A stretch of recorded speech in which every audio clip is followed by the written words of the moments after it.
estudos anteriores, consideramos a lei de Deus e vimos que ela é uma expressão do caráter divino, uma expressão do amor de Deus que também foi revelado pelo sacrifício de Cristo na cruz. Veremos agora sobre o selo de Deus que está na lei do Senhor, no quarto mandamento. Como numa assinatura, o selo também identifica a autoridade que faz uma lei ou baixa um decreto. No quarto mandamento, e somente nele, o autor da lei se identifica, declarando que é o Criador dos céus e da terra. O final do quarto mandamento assim reza: porque em 6 dias fez o Senhor os céus e a terra e o mar e tudo o que neles há, e ao 7º dia descansou. Êxodo 20, versículo 11. A Escritura diz mais: pela palavra do Senhor foram feitos os céus e todo o exército deles pelo Espírito da sua boca. Porque falou e tudo se fez, mandou e logo tudo apareceu. Salmo 33, 6 e 9. Quando a terra saiu das mãos do Criador, era extraordinariamente bela, enfeitada por montanhas, colinas, por planícies entrecortadas por majestosos rios e formosos lagos. O solo todo era fértil e produzia pujante vegetação. Não havia pântanos nem desertos. Graciosos arbustos e delicadas flores enchiam os olhos de beleza e de satisfação. Tudo era perfeito na obra da criação. Depois de criar as plantas, aves e animais, Deus trouxe à existência o homem, formado à sua semelhança. Deu-lhe uma companheira para viverem em amor. Em 6 dias foi completada a grande obra da criação. E viu Deus tudo quanto tinha feito, e eis que era muito bom. Então diz o autor sagrado: Deus descansou no 7º dia de toda a sua obra que tinha feito. E abençoou Deus o dia 7º e o santificou, porque nele descansou de toda a sua obra que Deus criara e fizera. Gênesis 2, versículos 2 e 3. Ao dia do sábado, Deus deu uma tríplice distinção: a de ser o dia em que ele descansou, o dia que abençoou e o dia que santificou. Como está escrito, descansou nesse dia, e abençoou Deus o dia 7º e o santificou. Gênesis 2, versículos 2 e 3.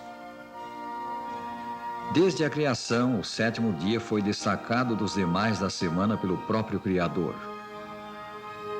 Deus olhou com satisfação para a obra de suas mãos. Tudo era perfeito, digno de seu divino autor.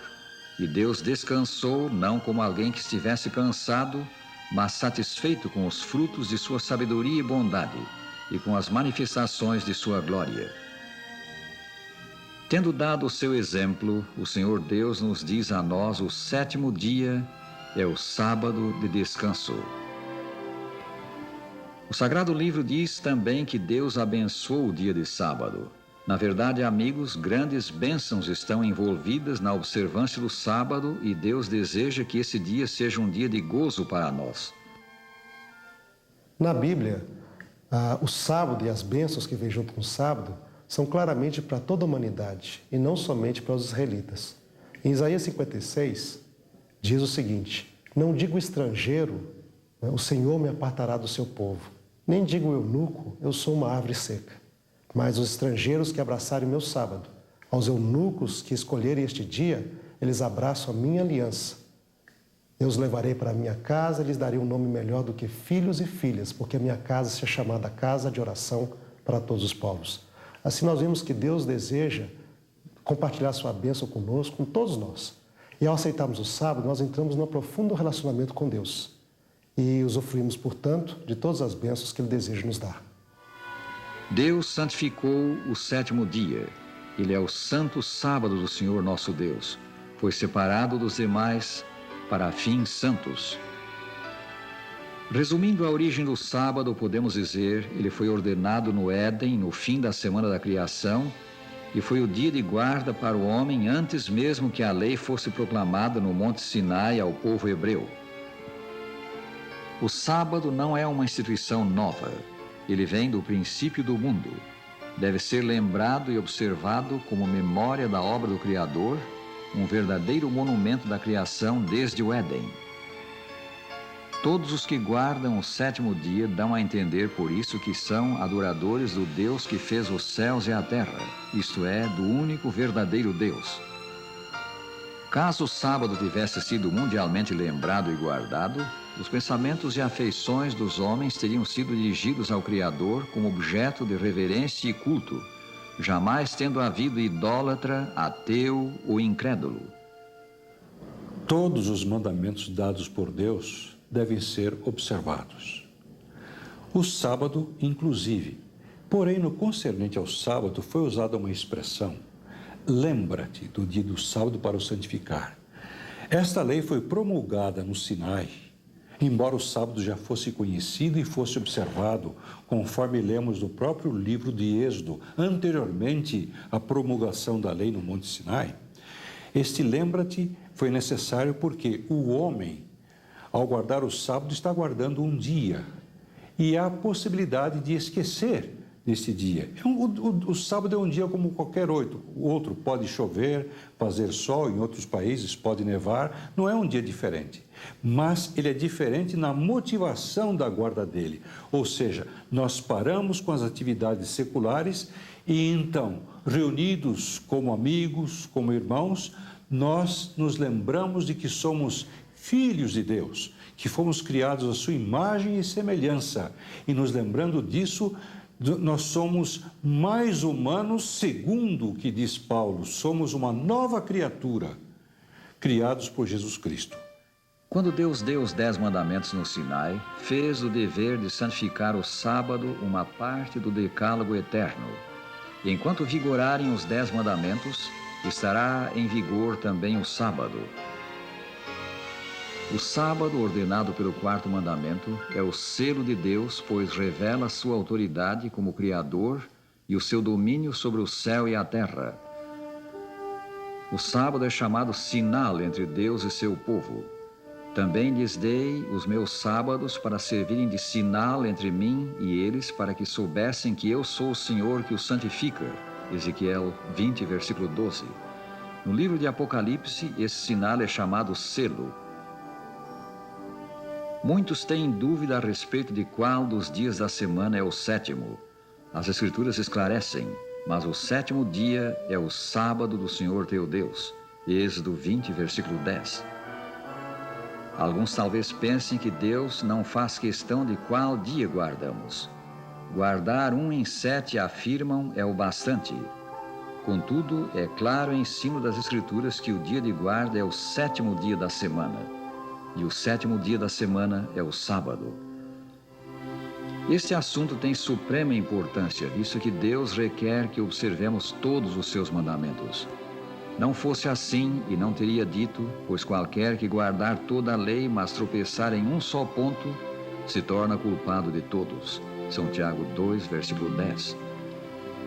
Deus deu aos homens 6 dias nos quais trabalhar e requer que seus trabalhos sejam feitos nos 6 dias a isso destinados.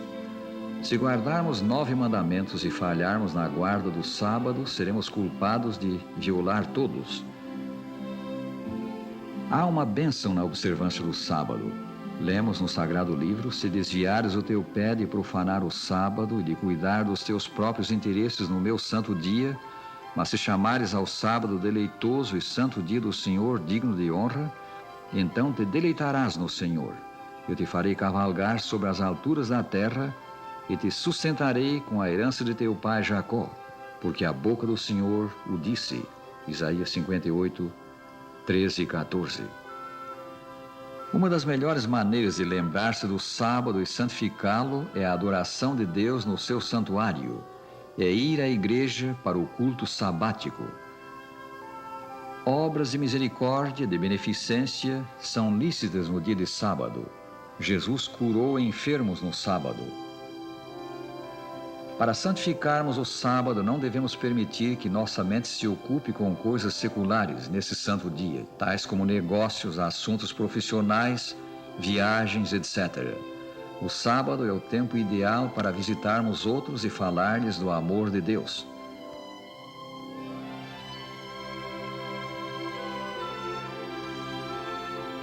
A contemplação e estudo da natureza nos elevam a Deus, seu autor, e operam maravilhas no espírito tanto da criança como do adulto. Nas florestas e bosques se obtém uma suave sensação de repouso e alívio. Assim, o sábado se torna um refrigério, um repouso, uma bênção para os que o guardam. A razão para se contar o início de um dia ao pôr do sol é uma razão bíblica. Desde o início da história humana, o dia da criação, segundo o relato bíblico, não é? O dia começava, não é, na parte escura, chamado tarde, e terminava na parte clara. Foi assim nós encontramos em Gênesis 1 e 2, não é? E foi assim através de toda a Bíblia. Esta é a maneira como se contava o tempo, não é? De pôr do sol a pôr do sol. O sábado será guardado na nova terra, e será, diz a Escritura, que de uma lua nova até a outra, e de um sábado a outro, virá toda a carne a adorar perante mim, diz o Senhor. Isaías 66, 23. Na nova terra, os salvos estarão para sempre com o Senhor. E ali, como vimos, será observado o sábado em reconhecimento do fato de que Jesus nos criou e nos salvou. Não é maravilhoso, amigos, pensar no grande dia de encontro com Cristo? O seu convite a nós hoje é: vinde a mim todos os que estáis cansados e oprimidos, e eu vos aliviarei. Confiemo-nos a Jesus e acharemos descanso. Sim, nos braços de Cristo estaremos seguros.